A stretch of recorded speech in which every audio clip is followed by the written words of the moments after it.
Hello, everybody. Welcome back to another episode of In Liberty and Health. Glad to see the last couple streams have been doing really, really well. And I'm glad to have you here with me right now, because where else would you rather be? Right now in the lovely state of Pennsylvania, it is storming like hell. So I'm homebound right now. Dogs are with me. My pit was just on my lap, clawing my leg up. I'm probably bleeding. But anyways, we got a lot to talk about today. Joe Kent's resignation. I want to talk about Joe Kent quite a bit. I have a whole line of tweets up, and then we're going to talk about obviously Iran because there's a lot going on over there. And I do want to touch on China and Japan towards the end of the show. I think that's pretty much all I want to get to today. We'll probably go maybe an hour or so, but if you guys got super chats, questions, any of that good stuff, please feel free to leave all those below. I put a pinned comment in here, so please refer to it throughout the show. What do you think all this means? Please comment and like. What do you think Joe Kent resigning means? Please leave a comment and let me know exactly what you think, and we'll engage with it a little bit throughout the show. Before we get into the rest of today's show, though, please make sure one more time you like the video. You please consider becoming a channel member of this fine YouTube channel for the lowly price of $2.99 a month, where you can support the Matovic family, and I will continue to expand this show.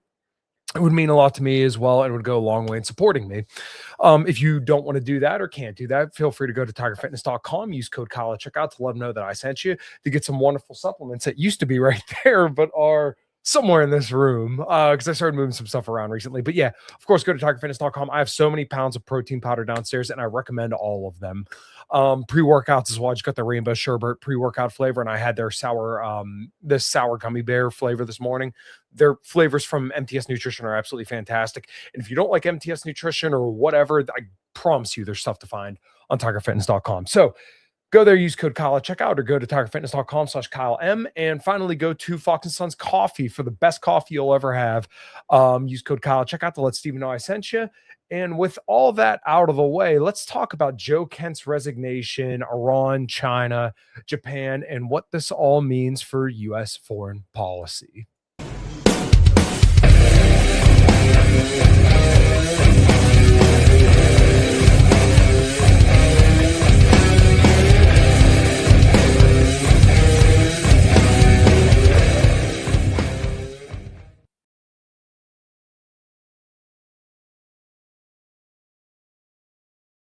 All right, hello and welcome back. Please, if you're watching over on Twitter, please make sure you hit the like button, make sure you hit the retweet button. Tell everybody to come here right now and come say hi, and let's all have a good time together, because we're going to enjoy each other's company while the world burns.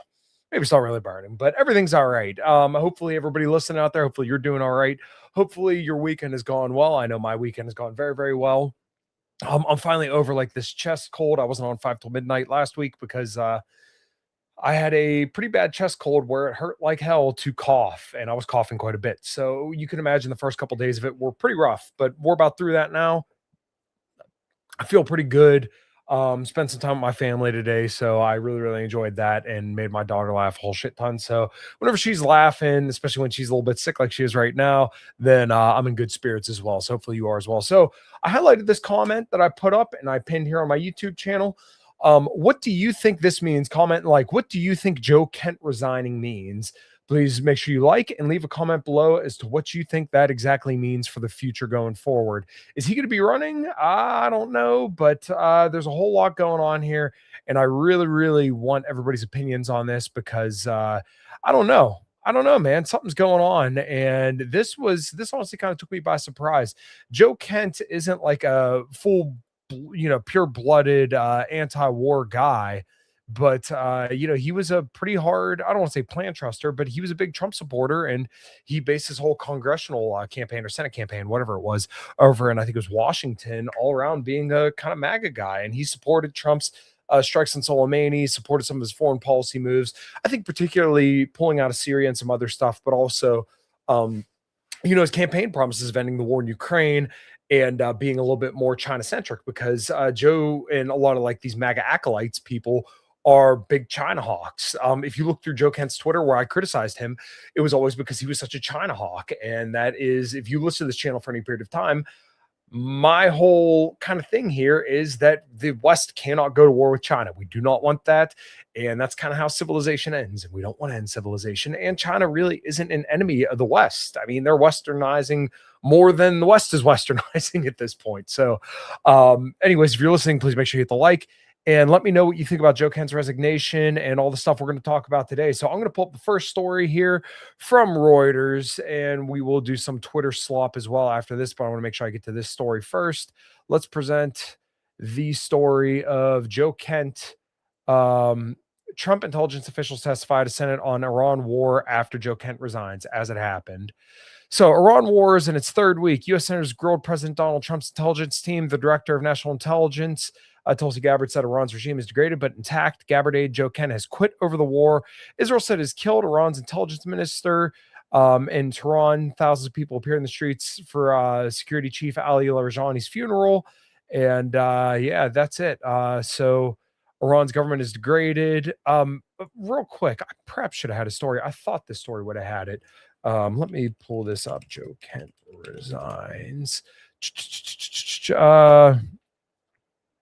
Where is it? Why resigned over Iran? Let's go to this story. Sorry, I thought this one would have.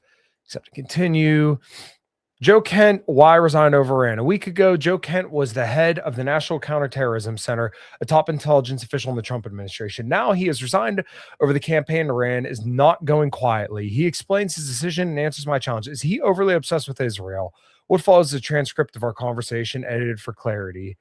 So that's just a real quick, brief snippet of this guy's interview. But basically, that is why he quit the Trump administration, is because he felt that the Israel lobby had largely pushed Trump into this war, which I've seen people kind of talk about this quite a bit and kind of dissect this, that like, and I've even seen Alex Jones, which God forbid, everybody seems to want to take Trump out of this and take the accountability off of him.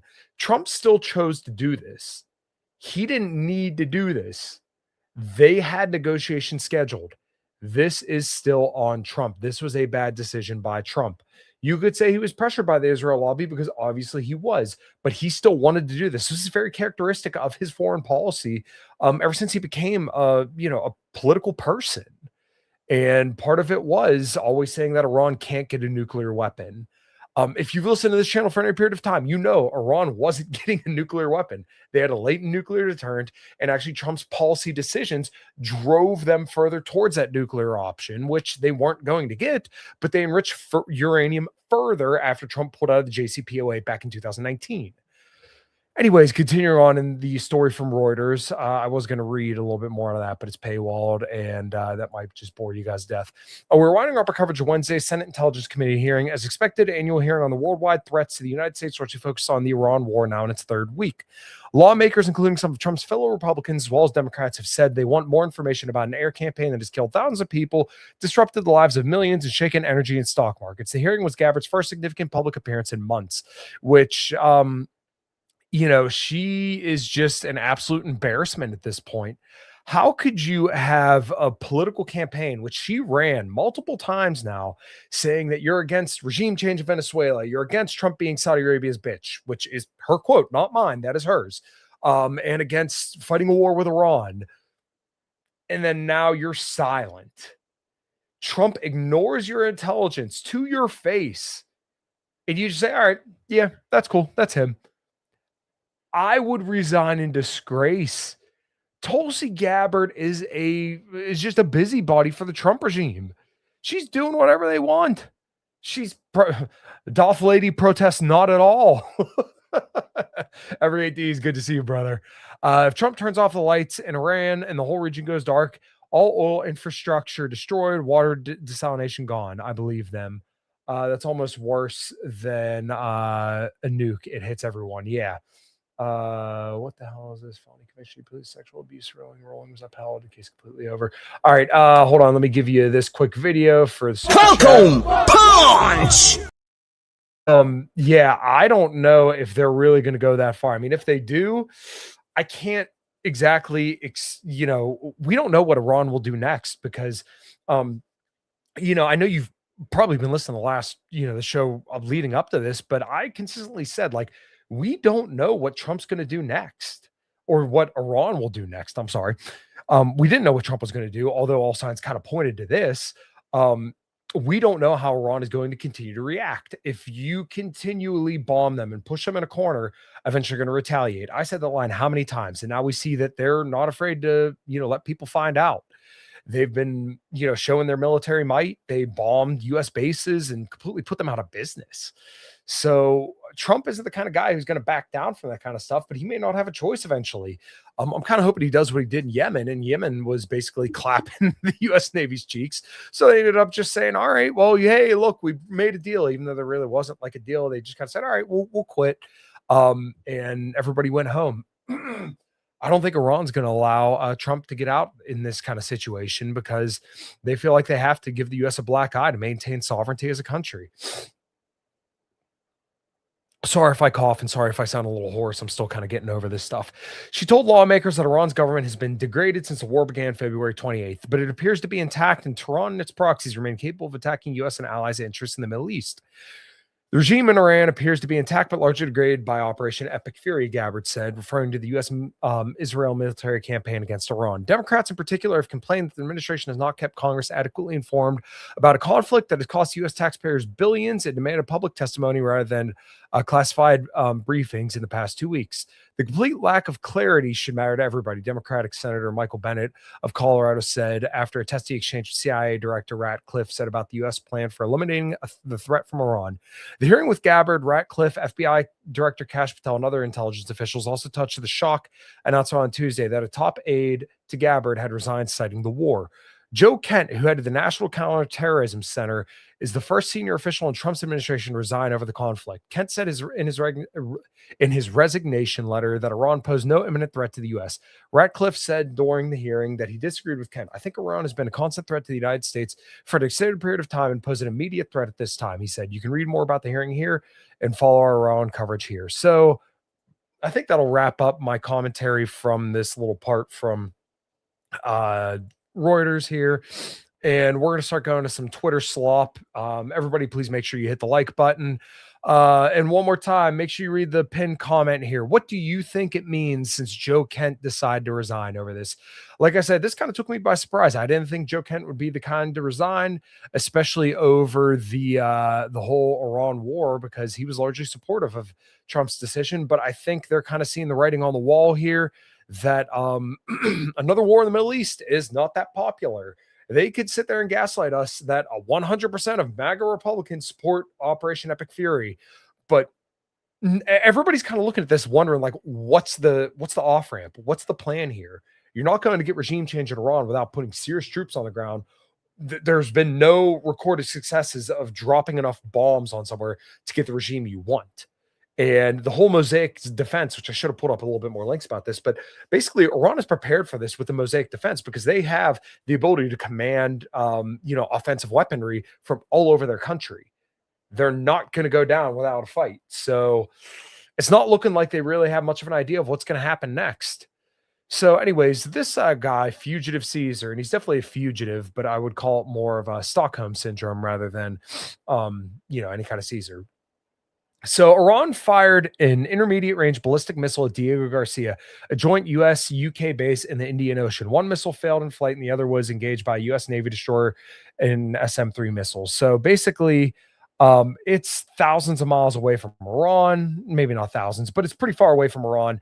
And the idea is that basically, well, Iran lied about their missile capabilities, so therefore you can't trust them. But sorry about that. The whole thing is like, this would not have happened if you didn't launch a preeminent war on Iran. Anyways, so this guy had said, let me read his tweet. "The retard right is going to ignore this, but this by itself justifies the entire Iran war. Iran's military had developed missiles, IRBM, that were capable of traveling 3,700 to 4,500 kilometers, depending on launch point inside Iran. Anyone questioning imminent threat has our answer. This is still not an imminent threat to the United States because it couldn't travel to the United States. If we saw an aircraft carrier or if we saw some kind of ship coming our way, we would blow it right the fuck out of the ocean without any questions asked. So I said, "You really are fucking retarded. Would that missile be launched if the US didn't use negotiations as a smokescreen to attack Iran?" And that's exactly what they did. They used negotiations as a tool to basically get Iran to let their guard down so they could punch him in the mouth. SM 2049, I have heard people say Iran denied it. Is it possible? Yeah, but I mean, you got to kind of look at it two ways. I don't trust every single government in the world. I trust the Iranian government more than I trust the US government. People can get mad about that, but the fact is, the Iranian government has always televised their strikes. I've said this ad nauseum, but I know you've been in the last couple shows, SM 24 nights, so I appreciate you being back here. But in the last couple shows, I detailed out how when there was a military issue between the US and Iran, Iran would symbolically basically fire back as many missiles as the US launched at them. They would call the US in advance and make sure they evacuate the base or wherever they're going to strike, and then send a whole bunch of missiles their way, and then no one would get hurt.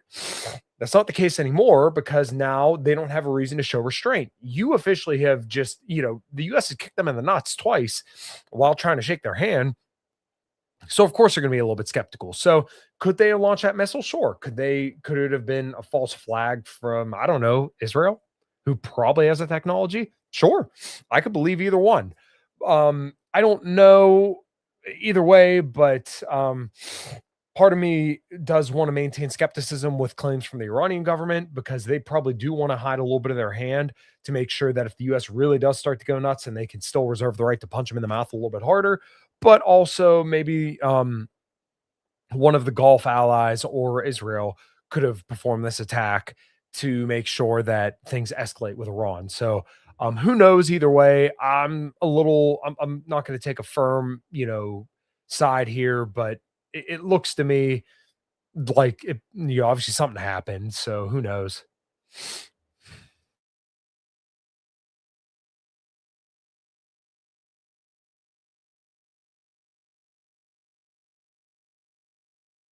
Try not to have too much dead air there, but I'm still clearing stuff out of my throat, so sorry about that. Now from Trita Parsi, Trump, you will soon find out what will happen with the ultimatum on the power plants. The result will be very good. There will be total destruction of Iran. It's going to work great. Which from Israel's channel 13. Sorry, let me blow this up a little bit. Um, the idea of going after civilian infrastructure. People always complain that Iran chants death to America. If you start attacking civilian infrastructure, like they blew up the girls' school, do you think they're going to chant death to America more or less? You had to ask me. I would say they're probably going to chant it a little more. God, these people are so stupid. So stupid. So let's go to this video from hold on. Sorry. Trying to pause that. And to Abbas Agarachi from this video from Adam, that little UK weirdo. But he posted this video from Abbas Agarachi. Iran closed the door permanently. Iranian FM Aragachi. There's no longer any room for talk with the Americans. They deceived us with promises of no attack after significant progress in negotiations, and then decide to attack us regardless. I don't think the question of talking with Americans or negotiation with Americans once again would be on the table, because we have a very bitter experience of talking with Americans. We negotiated with them last year in last June, and they attacked us in the middle of negotiations. And again this year, they tried to convince us that this time is different. They promised us that they don't have any intention to attack us. And they wanted to resolve Iran's nuclear question peacefully and to find a negotiated solution, and we finally accepted. But again, after 3 rounds of negotiation, and after the American team in the negotiation, said itself that we made a big progress, still they decided to attack us. So I don't think, talking with Americans anymore would be, on our agenda anymore. So, I mean, he kind of says, I don't know how anybody doesn't view them as reasonable after you basically got fucked. Let's be honest, you got fucked in negotiations twice. How are you supposed to trust the US? And do you think Russia or Russia or China or any other country now considers the US now good faith negotiators? if you're going to continue to do this. Like, you look really bad on the world stage if this is the way you're going to act with other countries, particularly ones that you think you're trying to get on some kind of not maybe not equal footing, but like better footing with. So I don't know, man. It's not a good look. So if they're going to continue to operate like this, then who knows? All right, so let's do a little bit more Twitter slop here. I saw this and this was kind of making the rounds. So I actually didn't watch this video, but it is pretty funny. So let's talk about it. Everybody wants my freaking opinion on what's going on in the country right now. I'm not going to give it to you. You know what I am going to tell you? If you're a Marine, if you're a service member of this country, the United States of America, you got freaking one overall job and one overall mission is to be combat ready. You understand? If something happens and we go to freaking war today, tonight, your job isn't to be ready for a PFT. It's not to be ready for a freaking CFT. It's So basically, this guy's getting all pumped up, and the community note had said that this video is from January 15th before Epic Fury, which commenced on January 28th. And the uniformed individual in the video is Sergeant Major Bull, and he was relieved from duty in 2021 after trespassing a subordinate's home and conducting an unauthorized search, which is pretty funny that you have the head of the Department of War boosting this guy who got let go because he was doing unethical things. So, yeah, what a mess. Let's run an ad real quick. Everybody, please make sure you like the video and shout out to channel members. Let me get that up here. To my friends, Abrogate D's, B Cornish, Trey 50 Daniel, Rachel Wilson, Gage WL12, and Lee R. Silver. Thank you guys so much. Everybody else, if you're listening out there, please consider joining them so you can get access to all of the Common Crowns footage, and maybe I'll start doing some more stuff if we can get enough members in there. But for now, let's listen to a ad real quick about Tiger Fitness, and I'll be right back. All right, we're going to take a second today to chill and tell you about the show's sponsors, Tiger Fitness. Make sure you go to the link below to get all the supplements that I use day in, day out, and beyond. As I always say, you do not need supplements to become all jacked and tan or to progress in your health journey, but they could definitely be a useful tool in that respect. So as you can see on tigerfitness.com, we got MTS Nutrition, Blackstone Labs, Ambrosia, HPN, Nutrix Research, America Labs, Alani Nu, Pump Chasers, there's Redcon One, Accent Sledge, plenty of different companies that pretty much have absolutely any supplement you could possibly think of. Pre-workouts, fat burners, BCAAs, electrolyte mixes, you name it, it's on there. So go to Tiger Fitness through the link below, use code Kyle at checkout to let them know that I sent you. Get your protein powder, you name it, anything that's going to help you stick to your diet and hopefully achieve your health goals. All right, thanks. Back to the show. All right, one more time, everybody, please make sure you hit the like. And also, what do you think it means since Joe Kent has resigned? What does that mean for the anti-war movement? What does that mean for the Trump administration? And what does that mean for Joe Kent himself? What do you see him doing in the future? Leave a comment and make sure you leave a like. Let me move that off the screen now. And let's go to Polymarket. Polymarket said Trump reportedly planning their peace talks that would pause Iran's missile program for 5 years and reopen the Strait of Hormuz. If we're being honest here, do we really think that's going to happen? Why would they engage in negotiations again? Trump can want that all he likes, but that's just not going to happen. They just said they're not going to regain, or you're not going to go back to talks. And why would you let go of your missile program after you got struck by the U.S. now multiple times? I mean, it's basically asking Iran to completely forfeit their their sovereignty as a country. If you can't defend yourself, then are you really a country? Iran's not going to do it. It's just completely unreasonable to expect them to do that. Brooks News, just in pre-war U.S. intelligence. This is from, today. Let me exit some of this stuff out. Pre-war U.S. intelligence assessed collapse of Iran's government, low probability. New York Times reports. And Kaguya's top girl. So they blew $21 or $21 billion for nothing. Yeah, exactly. Next story. Let's talk about the statement from the White House on the South Pars gas field. So, real quick before I read this, this was another attempt, which you're going to see this quite a bit, and this is always a theme of like the news will go out and try to separate Trump from Israel, or they'll throw out a story and say that, oh my God, Trump and Bibi are really at odds at this. Every single time it's bullshit, though, because Trump gives him exactly what he wants. And you're going to see this is exactly what happened right here with this story.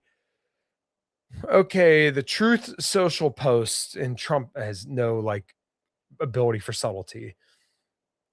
Israel, out of anger for what has taken place in the Middle East, has violently lashed out at a major facility known as South Pars gas field in Iran. A relatively small section of the whole has been hit. The United States knew nothing about this particular attack, which is bullshit, and the country of Qatar was in no way, shape, or form involved with it in order to have any idea that it was going to happen.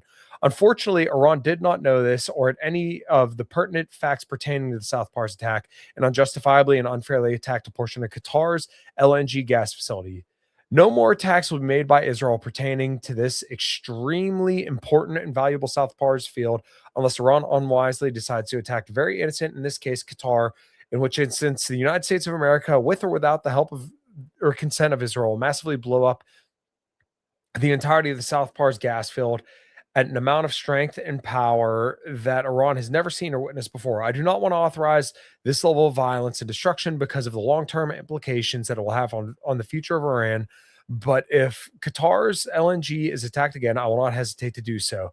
Thank you for your attention to this matter. So I think everybody knows that if Israel, Ukraine, or any of the basic U.S. proxies at this point do an attack, it's not without the knowledge of the U.S. Like the U.S. knows exactly what's going on here, and they know that their proxies basically are what they're going to do and when they're going to attack. Like there's no way that the CIA or someone didn't clear this with them before they did the attack. So another one. Let's go to Carolyn Leavitt, who I can't stand her. Like she literally reminds me of like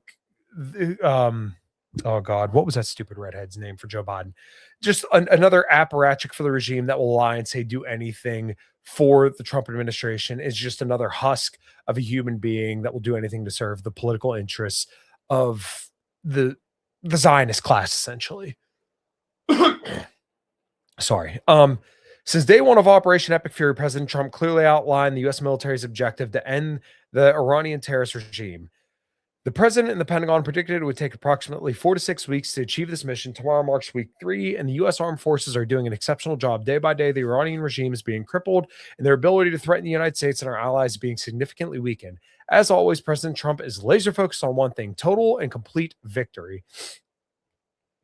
We are getting very close to meeting our objectives as we consider winding down our great military efforts in the Middle East with respect to the terrorist regime of Iran. 1, completely degrading Iranian missile capability, launchers, and everything pertaining to them.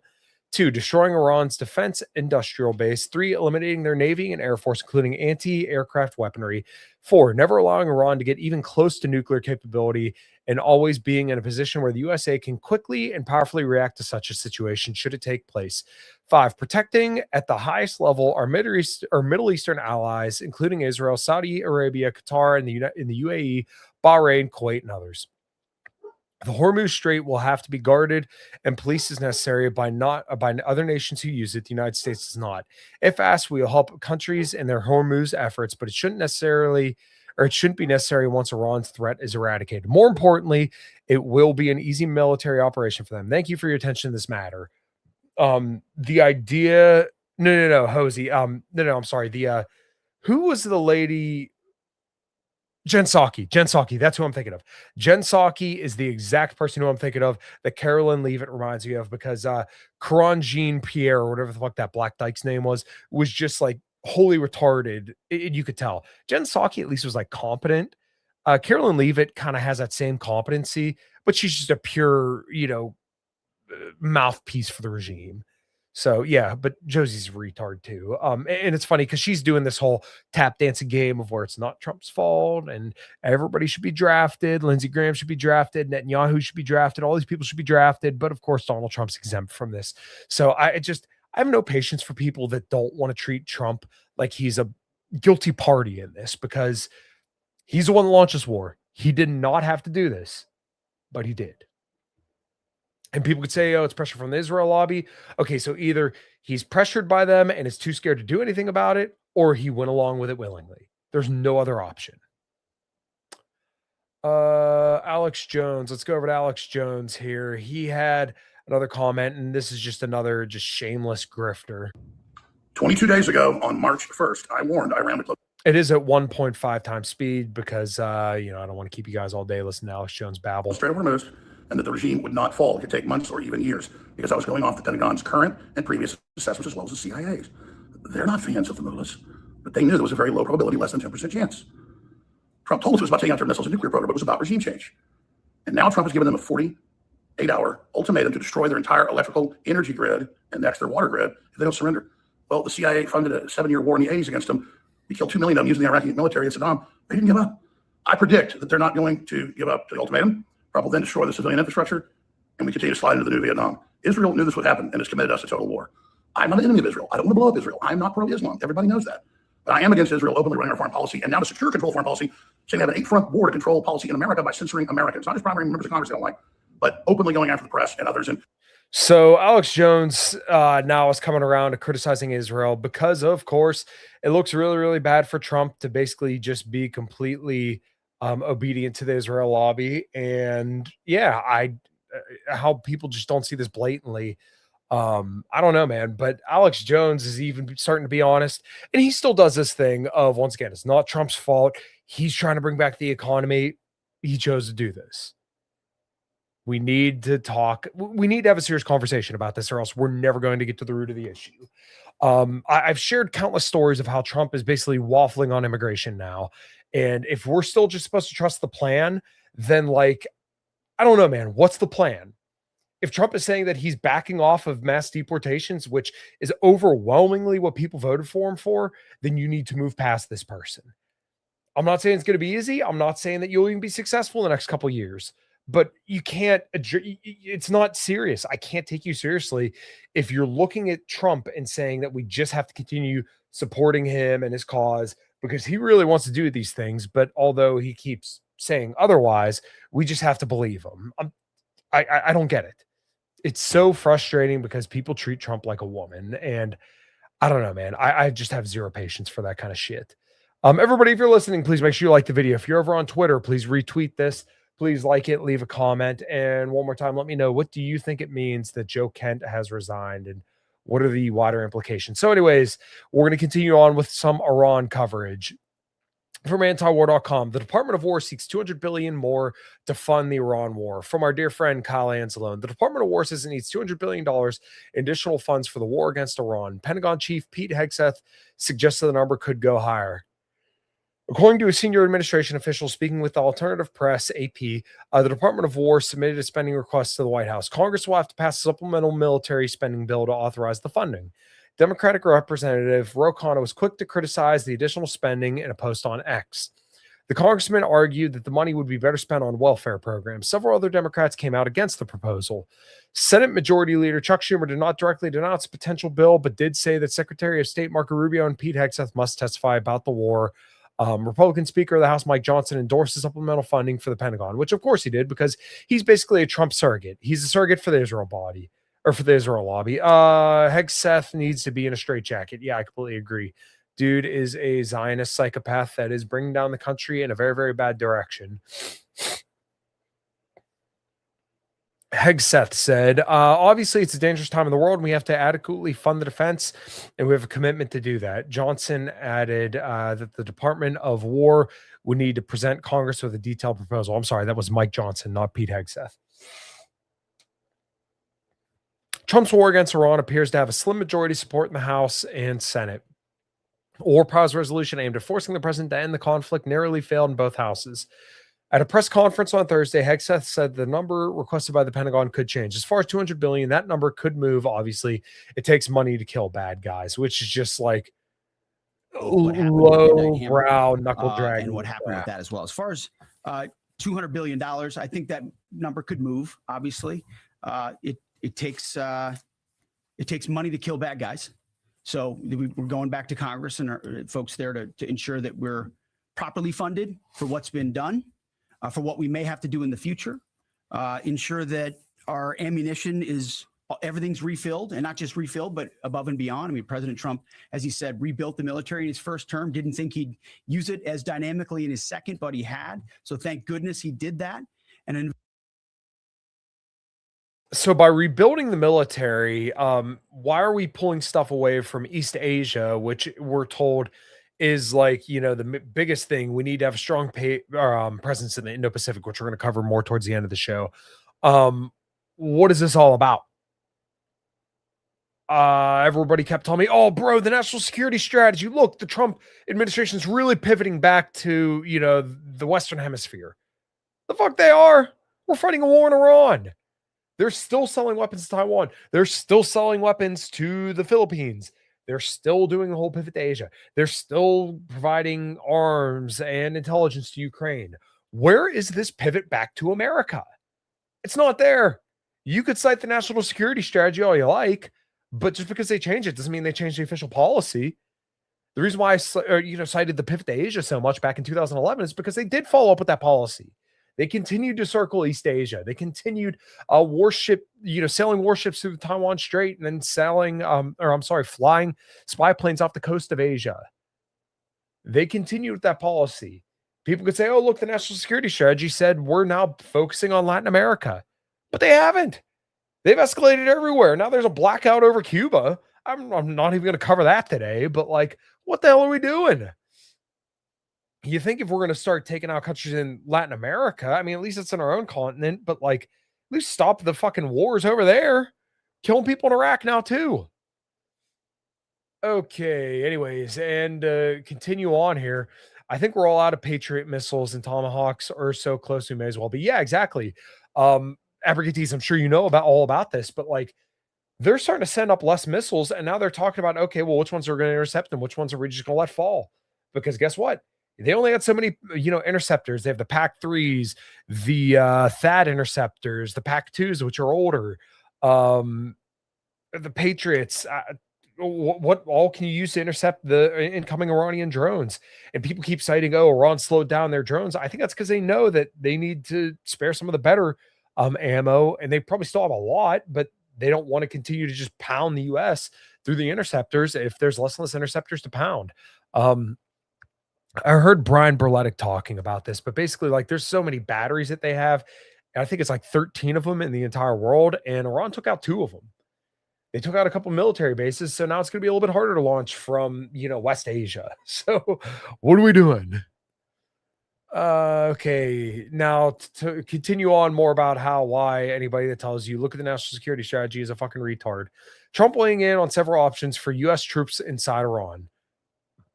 Discussions about possible ground troops to focus on missions aimed at escalating the war in an attempt to end it, sources say, but no decisions have been made. Which is funny. This is like kind of the talking point that we've received about every single war that's happened in the last couple of years, that like, oh, well, we have to escalate to end it. That's actually, if anybody listened to the show for long enough, when I covered the America First Policy Institute with Keith Kellogg on their strategy for ending the war in Ukraine, and even Trump, what he said about ending the war in Ukraine, we'll send Ukraine more weapons and add more sanctions to Russia, because doing more of what Joe Biden did apparently is going to end the war in Ukraine. Well, I hate to rub people's nose in it, but I was right. It's not going to happen. You're not going to end the war in Ukraine by escalating.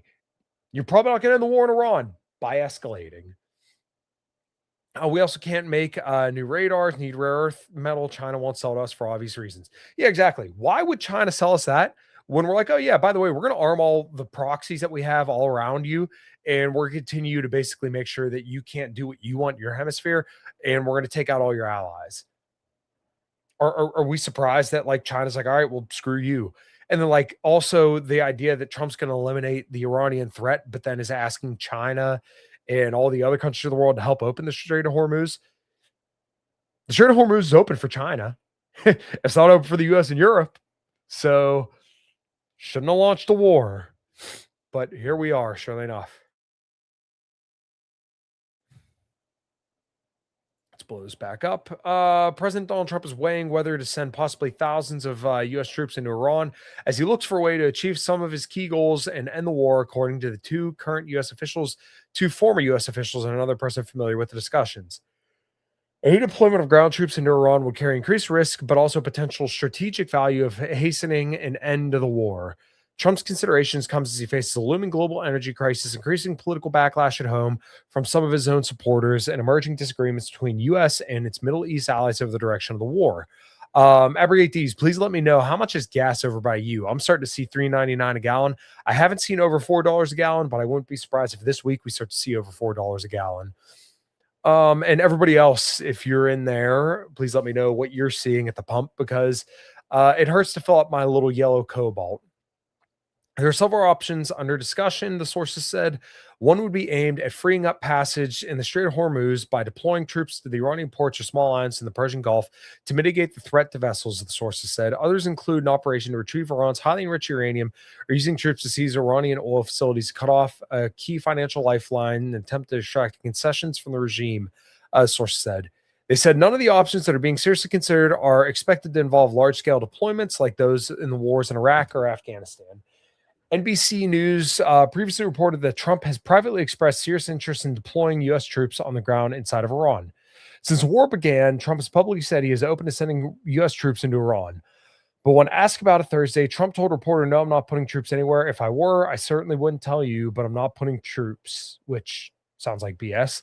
White House spokesperson Anna Kelly said in a statement on Friday, as President Trump said he has no plans to send troops anywhere, but he wisely does not broadcast his military strategy to the media.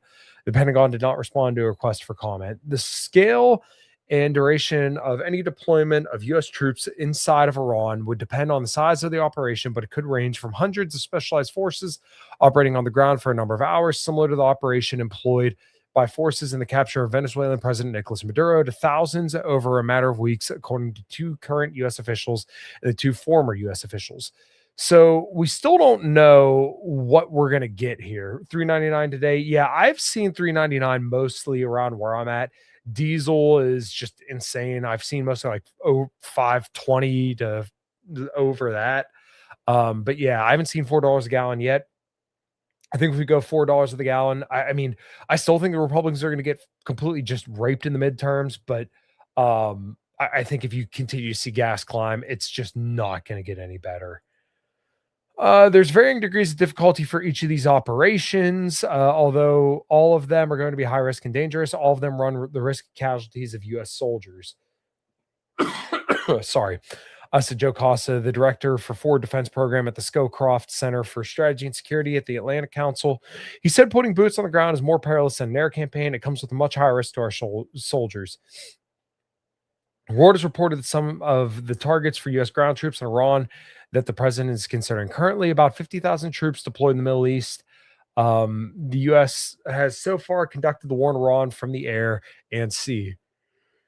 Additional several thousand Marines, are expected to arrive in the region in the coming days. NBC News has reported the U.S. is also accelerating the deployment of thousands more Marines and sailors to the Middle East, according to two people familiar with the decision. One of the U.S. officials said the U.S. and Israeli bombing of Iran over the past 3 weeks created conditions on the ground in Iran that make a deployment for troops there, quote unquote, lower risk than it would have been earlier in the war. Still, the official said sending ground troops in Iran would increase the threat to American forces in the region. 13 U.S. service members have died since the war began. Okay, I'm not going to read from this entire story. We're going to go to the Times of Israel. Everybody, please make sure you hit the like button. If you're here listening live, hit the like. If you're not listening live, hit the like. Let me know how you're doing out there. Leave a comment below. Keep the stream going.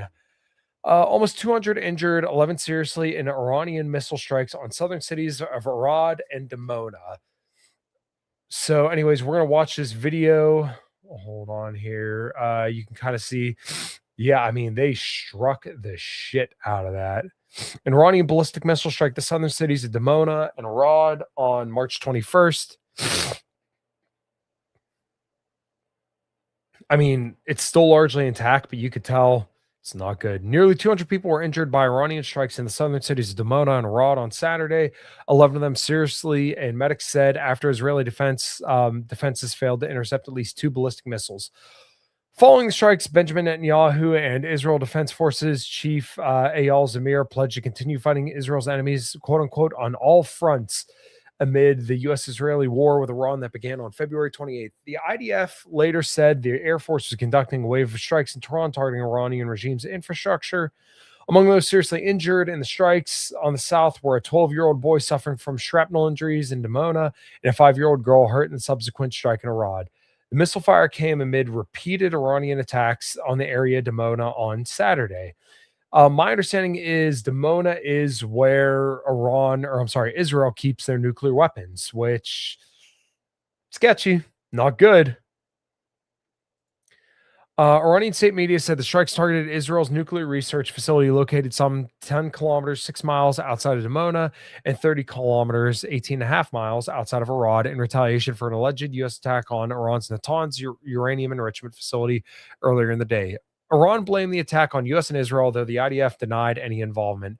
Shimon's Per Negev Nuclear Research Center is believed to be key in Israel's long suspected nuclear weapons program, the existence of which Jerusalem neither confirms nor deny as a matter of policy.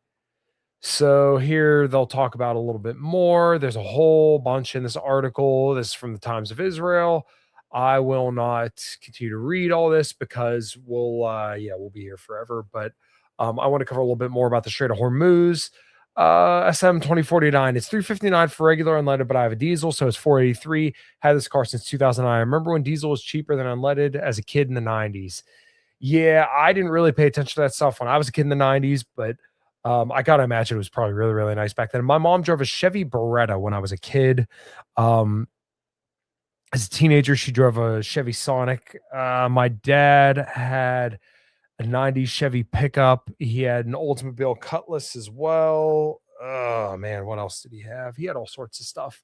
And to this day, my dad still has a shitload of cars. And me and my wife might be picking up a 2006 Malibu Max. I don't know yet. We're still working on the price with the guy, but we'll see if he comes down to what I'm willing to pay. Maybe will, maybe he won't. Right now, I have a 2009 Cobalt. My wife has a 16 Terrain, and I have an 84 Monte Carlo that I haven't driven in like 2 years.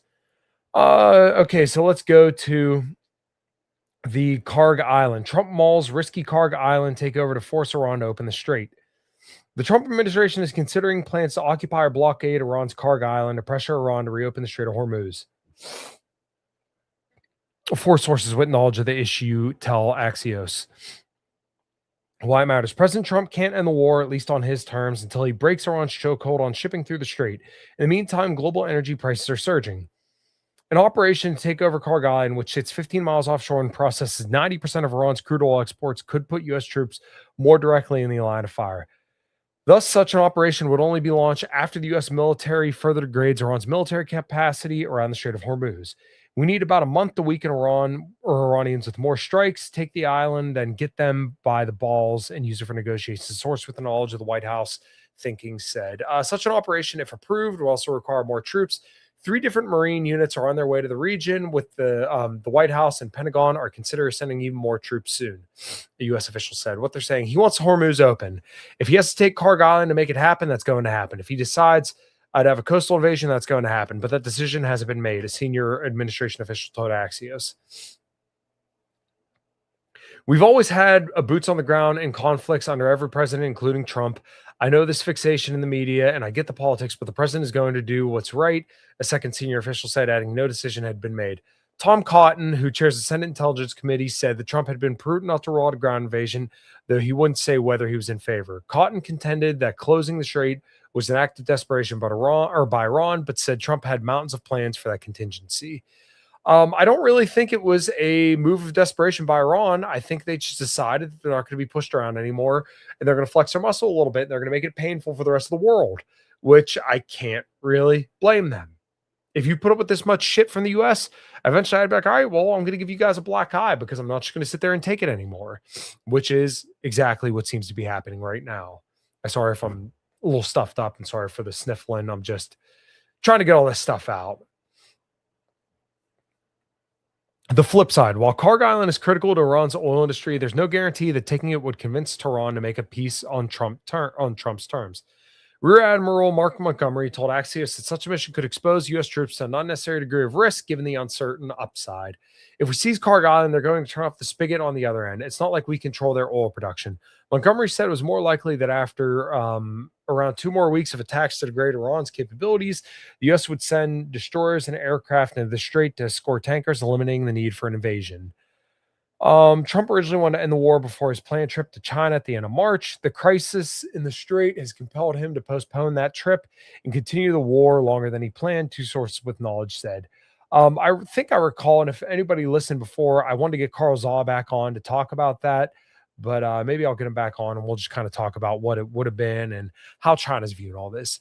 Last Friday, the U.S. military conducted massive strikes on dozens of military targets on Karg Island. The strike was a shot across the bow to convince the Iranians to reopen the strait, U.S. officials said, but it was also a preparatory step to degrade Iran's military capabilities on the island and lay the groundwork for a potential ground operation. We could take out the island any time we want. I call it the little island that sits there so totally unprotected. We've taken out everything but the pipes. We left the pipes because to rebuild the pipes would take years for them, Trump said on Thursday. Trump also told reporters that he was not putting troops anywhere, though he added, if I were, I certainly wouldn't tell you. Behind the scenes, three sources: an occupation of the island by ground troops is under serious consideration. I apologize. Another option is to impose a naval blockade to prevent tankers from reaching the island. One source said the Pentagon lawyers had even been consulted to provide opinions on the legality of such potential moves. What's next? An additional 2,500 strong Marine expeditionary force that will arrive within days. Two more similar sized units are also heading to the region. White House and Pentagon are discussing further reinforcements beyond that, but no decision has been made. Newsmax and Reuters reported first on the reinforcement plans. One source cautioned that there are many potentials for operations for the Marines beyond Karg Island, such as evacuating staff from embassies in the region if necessary. All right, well, I think that wraps up today's Iran coverage. We're going to talk a little bit about China and the U.S. here.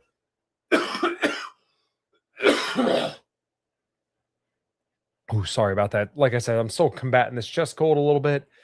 Hopefully it goes away because I'm so over it. Anyways, one more time, please, everybody hit the like button. And what do you think it means now that Joe Kent has resigned? I don't know. And hopefully it means that they consider where they're at. I don't think the Trump administration is that smart, though. So let's go to the Chinese Foreign Ministry. And we're going to talk about their the last meeting they had on the 19th. Or I'm sorry, I don't think this was the last meeting, but it was the one that I found that had the most relevance to what we're talking about today. It's reported that Iranian Secretary of Supreme National Security Council Ari Larijani was killed in Israeli strikes. Israeli Defense Minister Israel Katz said Prime Minister Benjamin Netanyahu and he have authorized Israel Defense Forces to kill any Iranian official without the need for additional authorization. What's China's comment? China is shocked by that remark. China is always against the use of force in international relations. The killing of Iranian leaders and attack on civilian targets are by no means acceptable. As the conflict rages on in the Middle East and tensions continue to escalate and spill over, the international community is widely calling for an early ceasefire and end to hostilities. China calls on parties to the conflict to immediately stop military operations to prevent plunging the region into chaos, which I think it's a little late for that. Yonhap News Agency, in response to the ROK listing Taiwan as Taiwan on its electoral arrival card system, the Taiwan authorities have said that they will change the designation of Korea to South Korea on some of its entry and exit documents. What is China's comment on this? Taiwan is an inalienable part of China's territory. The One China principle is a basic norm in international relations and a prevailing international consensus. We believe the ROK, Republic of Korea, will continue to adhere to the One China principle, which is clearly stated in the China ROK joint communique on the establishment of diplomatic relations, and we'll handle the Taiwan question accordingly. According to reports lately, China's increased inspections of Panama flag vessels at several of its ports, a move believed linked to Panamanian side's decisions to strip a Chinese company of its terminal concessions. What's China's comment? Lin Jian said, I'm not familiar with what you mentioned and would refer to the competent authorities. From the Beijing Daily, on March 19th, the House of Representatives elected a Newton. You know what? I'm going to skip through some of these. Where is it? U.S. intelligence agencies in an annual report about global threats said China does not have plans to currently invade Taiwan in the year 2027, seeking instead to control the island without any use of force. What does China have to say about that report? The Taiwan question is China's internal affair. Resolving the Taiwan question is a matter of Chinese, or for the Chinese ourselves, that brooks no external interference. The U.S. needs to abide by the one China principle and 3 China-U.S. joint communiques and act all the more prudently on the Taiwan question. Relevant U.S. agencies and personnel need to discard ideological bias and Cold War and zero-sum mentality and form a correct perception of China and stop peddling the China threat narrative, which I actually agree with that. And I just wanted to read this because this kind of shows you at least publicly what China's saying in regards to Taiwan, because they did just blockade the Taiwanese island. I think it was like a week or 2 ago. And you'll always see people having a meltdown about this, saying that China's going to finally take Taiwan. But it's almost like every other month, every few weeks, that China will simulate a blockade around Taiwan ever since Nancy Pelosi's visit back in August of 2022. Shouldn't have sent her over there.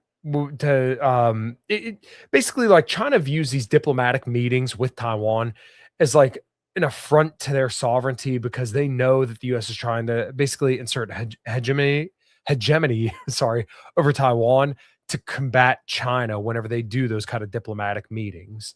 So this just kind of gives you a little bit of perspective on what they're kind of seeing with the Iranian conflict and Taiwan as well. Xinhua, a news agency. We noticed that Zai Jun, special envoy of the Chinese government on the Middle East issue, recently visited the Middle East countries. Could you brief us on his visits? As we speak, the conflict is still raging in the Middle East, and tensions continue to escalate and spill over. To help calm the situation and bring about peace, special envoy of the Chinese government on the Middle East issue, Zai Jun, visited several countries in the region over the past few days. He met the foreign ministers of Saudi Arabia, the UAE, Bahrain, Kuwait, Egypt, as well as the secretaries of General Gulf Cooperation Council, the GCC, and the League of Arab States, and had phone conversations with the Minister of State at the Ministry of Foreign Affairs of Qatar for in-depth exchange of views on the regional situation. During the visit, Special Envoy Zai Jun elaborated on China's position regarding the current situation and stressed that a ceasefire and an end to hostilities provide the fundamental solution, and urged parties to the conflict to immediately cease military operations and prevent the situation from becoming a complete chaos. He called for dialogue and negotiation and resolving differences through political and diplomatic means. He pointed out that the purposes and principles of the UN Charter should be upheld. The sovereignty, security, and territorial integrity of the GCC should be fully respected. Non-military targets should not be attacked, and the safety of shipping lanes should not be interrupted. All parties have commended China's just position and efforts in promoting peace and look to China to play a bigger role. This kind of sounds like Trump, actually. Special Envoy Zai Jun's visit to the Middle East is part of China's intensive diplomatic mediation effort. China is responsible for major country, or is a responsible major country, a sincere friend of countries in the region. To work for reconciliation and peace in the region is the cornerstone of China's Middle East policy. Our mediation effort will not cease as long as the conflict continues. I don't think there's anything else relevant here. Actually, yeah, this is important. Right here from Reuters, the rest of this, and we'll talk about Japan and China. Everybody, one more time before I continue on, please make sure you hit the like. If you're listening live, hit a like. If you're listening after the fact, please like. And if you're listening on podcast platforms, please leave me a 5-star review. It would really, really mean a lot to me. And if you would so choose, please leave a super chat. It would mean a lot to me. From Reuters, following the question I had earlier about report from U.S. intelligence agencies, they said that Japan has shown a significant shift from its previous rhetoric on Taiwan, and this referring to Prime Minister Takichi's remarks on a hypothetical Chinese attack on Taiwan. The Japanese government responded this morning, rejecting the U.S.'s assessment, and said that its position on how it determines an existential threat has not changed. Would China have a comment about this? From Linjian, Prime Minister of Japan, Sanae Takichi's erroneous remarks on Taiwan blatantly interfered in China's internal affairs. The remarks signaled Japan's intention to attempt an armed intervention on the Taiwan question and constitute a threat of force against China. China has more than once made it clear its serious position. The report you cited shows that the international community is increasingly aware of the egregious nature and impact of those remarks and remains vigilant against Japan's dangerous provocations. Japan claims it has, quote, it has not changed its position and is hardly convincing. That kind of attitude will not possibly enable Japan to establish trust with its Asian neighbors and the international community. We urge Japan to reflect on its behavior and change course, act on the 4 political documents between China and Japan's own commitments, and abide by the pacifist clause of the Japan's constitution. Time for Japan to stop going further down the wrong path. This is about the Philippines from Reuters again. We read the news that the Philippines Agriculture Secretary said yesterday that China has assured the Philippines that it will not restrict fertilizer exports to the country. We also see that Chinese Ambassador Manila has also met with the Philippine Energy Minister to talk about energy security. Could share with us what was discussed. Was Manila interested in increasing its energy security through China, through China's help? Was oil supply discussed? And would China be able to offer the same kind of reassurance about energy supply the way it did for fertilizers? The situation in the Middle East dealt a heavy blow to global supply energy security. Relevant countries need to stop military operations at once and prevent regional turmoil from further impacting global growth. China stands ready to strengthen coordination, collaboration with the Southeast Asian countries and jointly address energy security issues. On your question about fertilizers, China is a major producer and consumer of fertilizers and a key participant in global fertilizers trade. While ensuring that domestic demand is met, China exports some of its fertilizer to international markets. For anything specific, I refer you to the competent authorities, which is their kind of way of just sliding out of it. Last thing here, Reuters, another following question on the related topic. On the related topic, we'd also like to know if there have been similar discussions with Southeast Asian countries. Have any Southeast Asian countries individually reached out to China to request help with their energy security? As I just said, China stands ready to strengthen coordination and collaboration with Southeast Asian countries and jointly address energy security issues. All right, last couple stories about Japan. Everybody, please, we're at the hour mark. Please make sure you like the video, make sure you subscribe, make sure you share all that good stuff. Seems like the streams are actually doing pretty well. So one more time, if you're listening after the fact, please make sure you hit the like so it gets out to everybody. And we share the good anti-war news and anti-war message to everybody because we don't like war. We don't like people dying. Humanity is a fantastic gift and living life is absolutely phenomenal. And I encourage people to pay that gift forward. So please make sure you hit the like and subscribe and make sure you spend some time with your family and be happy with everybody. So from the United States, from the White House, I want to make sure I share a little bit more about Japan.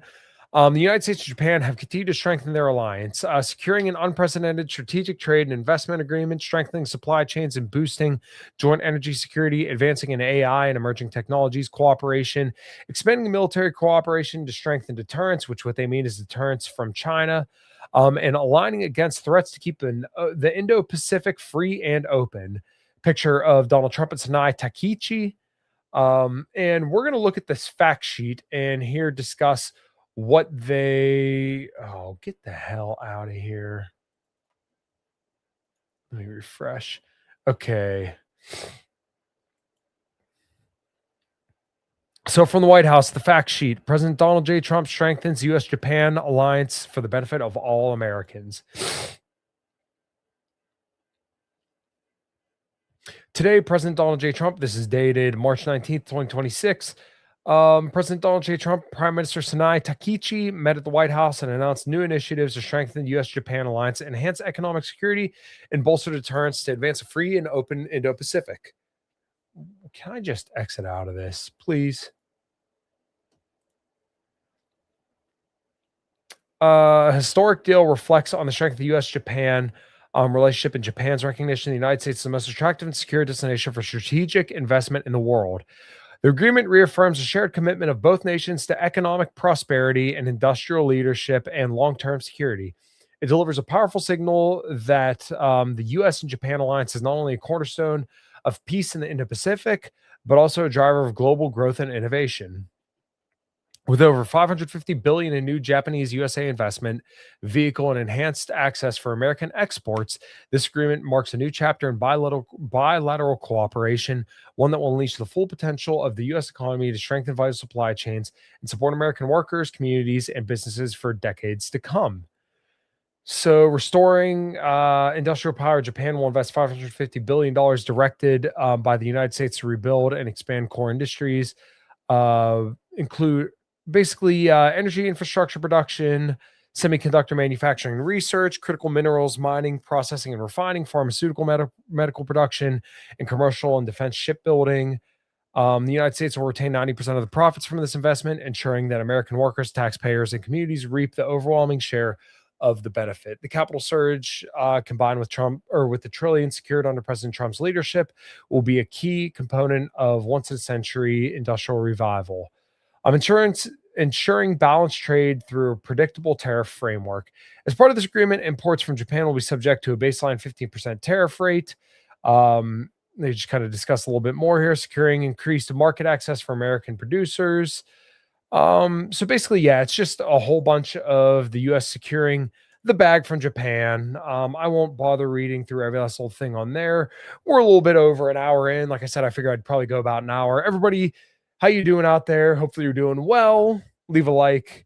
If you're listening on audio platforms, please make sure you hit the like. There's a donate button below where you could choose to become a recurring donator. You can become a channel member where you get access to Common Crown footage and all that good stuff. I may start doing a little bit more short form content for just members. We'll see if that goes anywhere. However, everybody, please make sure you hit the like. If you're on Rumble, please make sure you're subscribed. If you're on YouTube, please make sure you're subscribed. Everybody, thank you so much for listening. I think I'm going to wrap up here. Make sure you go to commoncrown.com, go to 5 till midnight, subscribe over there, all that good stuff. Yeah, I think that's it. Spent the day with the family. Hopefully everybody had a fantastic weekend. Hopefully everybody has a kick-ass week.